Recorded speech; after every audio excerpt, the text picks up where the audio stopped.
रहना है ना तुम्हें और तुम्हारे लोगों को इस मुल्क में, इस शहर में। और कहाँ जाएंगे मंगल राव? शर्तें सुन लो। तुम्हारी कौम का कोई भी आदमी या औरत इस दंगे के बारे में कुछ भी पुलिस को रिपोर्ट नहीं करेगा।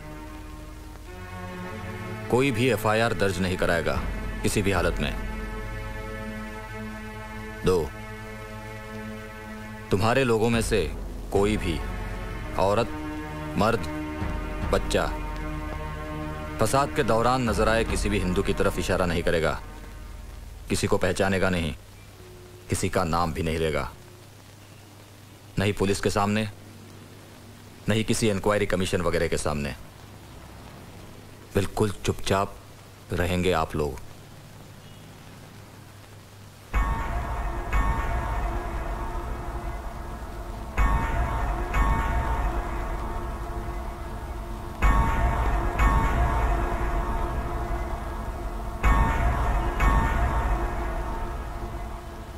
कत्ले हुसैन असल में मर्गे यजीद है।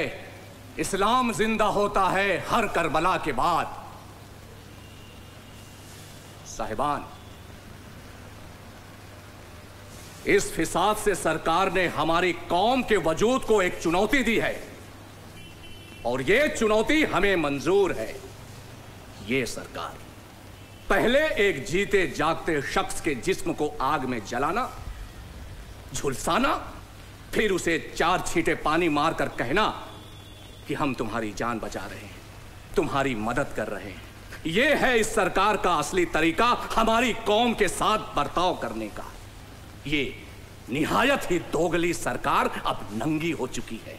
इस सरकार की किसी भी बात पर यकीन नहीं किया जा सकता, चाहे वो पैसे की मदद करने की बात हो या इंसाफ दिलाने का वादा। इस सरकार से हमें कुछ नहीं मिलना। इंसाफ तो दूर की चीज है और हमें इनसे इंसाफ की खैरात नहीं चाहिए, क्योंकि इंसाफ मिलना हमारा हक है और वो हमें मिलेगा नहीं, सिर्फ जिल्लत मिलेगी। कोई कमीशन बिठा दी जाएगी, बरसों तक इंक्वायरी चलेगी और आखिर में रिपोर्ट कचरे के डब्बे में फेंक दी जाएगी। नहीं चाहिए ऐसा इंसाफ का नाटक, नहीं चाहिए कोई खोखली हमदर्दी। बस, खुदा के लिए बस।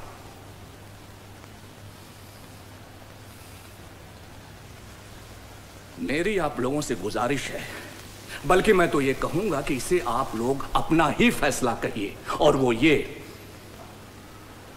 कि हम में से एक भी भाई या बहन पुलिस से शिकायत नहीं करेगा, पुलिस में एफआईआर दर्ज नहीं कराएगा, किसी भी हिंदू फसादी के खिलाफ पुलिस में या कमीशन के सामने बयान नहीं देगा, किसी भी हिंदू फसादी के खिलाफ कुछ नहीं बोला जाएगा, क्योंकि हमें बेइज्जत नहीं होना है। बहुत सहेलियां, बहुत। हमें मालूम है ऐसी सियासत से कैसे निपटा जाता है। हम अपने बहादुर जवानों को तैयार करेंगे और एक एक शहादत का हिसाब चुकता करेंगे, लेकिन इस सरकार के आगे या पुलिस के सामने इंसाफ के लिए दामन नहीं फैलाएंगे। मंजूर? मंजूर? डर क्यों रहे हो आप लोग? बुलंद आवाज में बोलिए, मंजूर? शुक्रिया। तो यह तय हुआ कि हम में से कोई भी एफआईआर दर्ज नहीं कराएगा। एक आखिरी बात, हमारे इस फैसले को अगर किसी ने तोड़ा तो उसे गद्दार माना जाएगा। कोई सवाल? लतीफ भाई जी, आप कुछ कहना चाह रही हैं? जी, यही कि हमारे साथ जो कुछ भी हुआ है इससे बदतर और कुछ नहीं हो सकता। तो हम पुलिस को जाके सब कुछ क्यों नहीं बताए? मतलब एफआईआर क्यों नहीं दर्ज कराए? लेकिन हम सब ने मिलकर जो फैसला किया है वो बिल्कुल दुरुस्त है। तसल्ली रखें आप।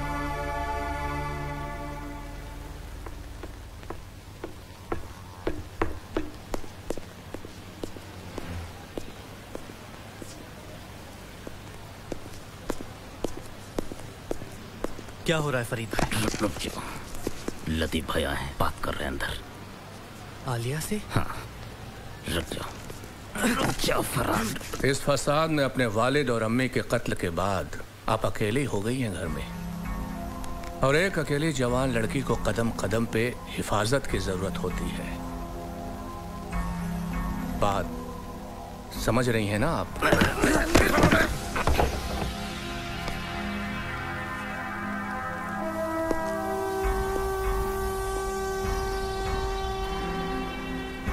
आलिया बीवी, मैं आपको तहे दिल से एक अच्छी सलाह दूंगा, और वो ये कि हमारे फैसले के खिलाफ जाने का आप ख्वाब भी न देखें। खुदा हाफिज।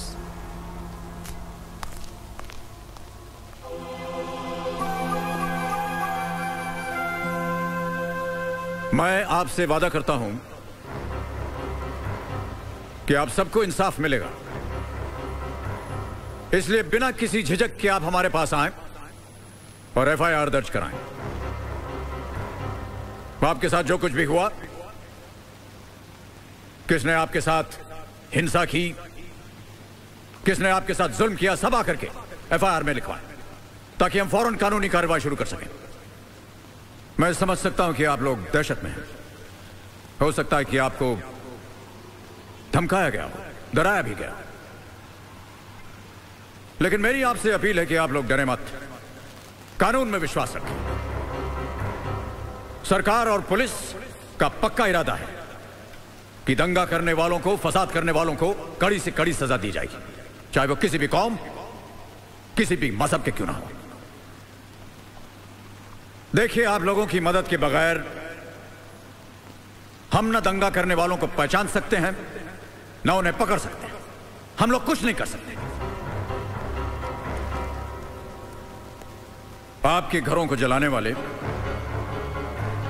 आपके बच्चों का कत्ल करने वाले,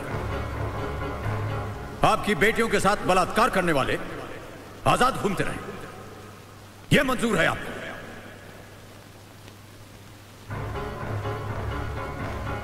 मैं आप लोगों से एक बार फिर अपील करता हूं, हमारे हाथ मजबूत करें, बाहर आएं और एफआईआर दर्ज कराएं।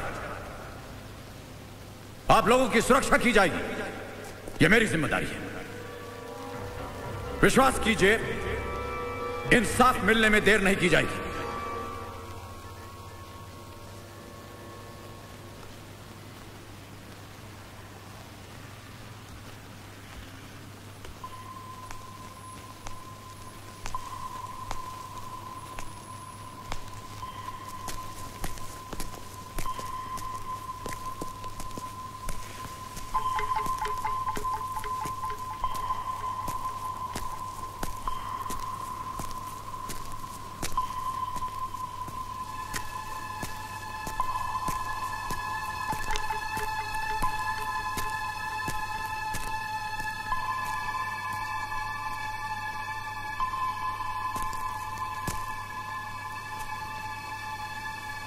आइए, आपका नाम?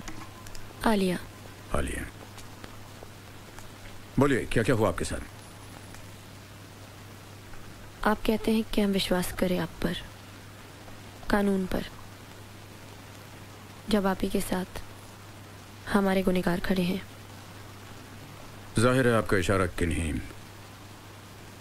खास लोगों की तरफ है। वो यहां मौजूद है? जी। इशारा कीजिए उनकी तरफ। घबराइए नहीं, इशारा कीजिए।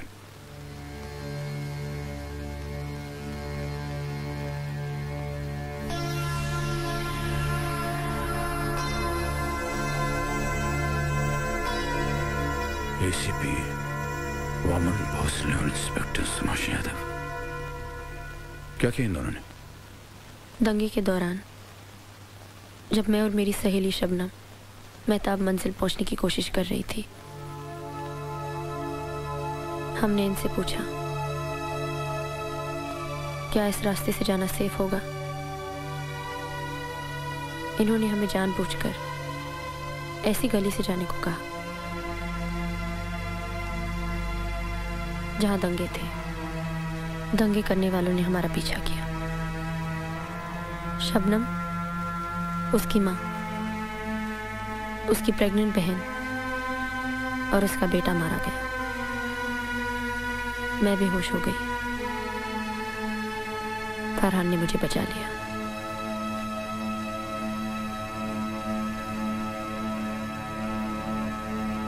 भोसले यादव, तुम दोनों को इसी वक्त सस्पेंड किया जाता है। Written orders will follow. Ranawat, इन दोनों के खिलाफ चार्जशीट तैयार किया जाए। सर। और मैंने अपनी आंखों से देखा है, सरकार के एक नेता मंगल राव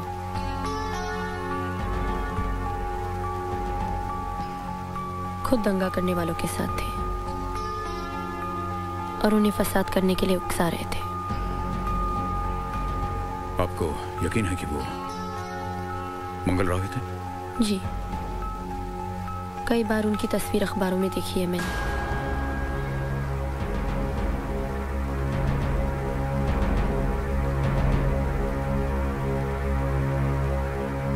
देखिए, यहां आलिया जी कह रही हैं कि दंगा करने वालों के साथ उन्होंने मंगल राव जी को भी देखा।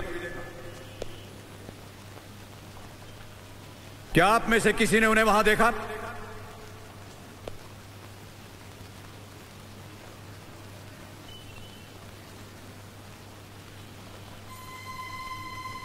घबराइए मत, मैं आपके साथ हूं। जिसने उन्हें देखा, हाथ उठाइए। जहां खड़े हैं वहीं से हाथ उठाइए।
देव साहब ने इतनी इज्जत की है हमारी, स्वयं लेने आया हमें, इनको मना कैसे कर सकते हैं? भानु, आप लोग शांति बनाए रखना। चलिए।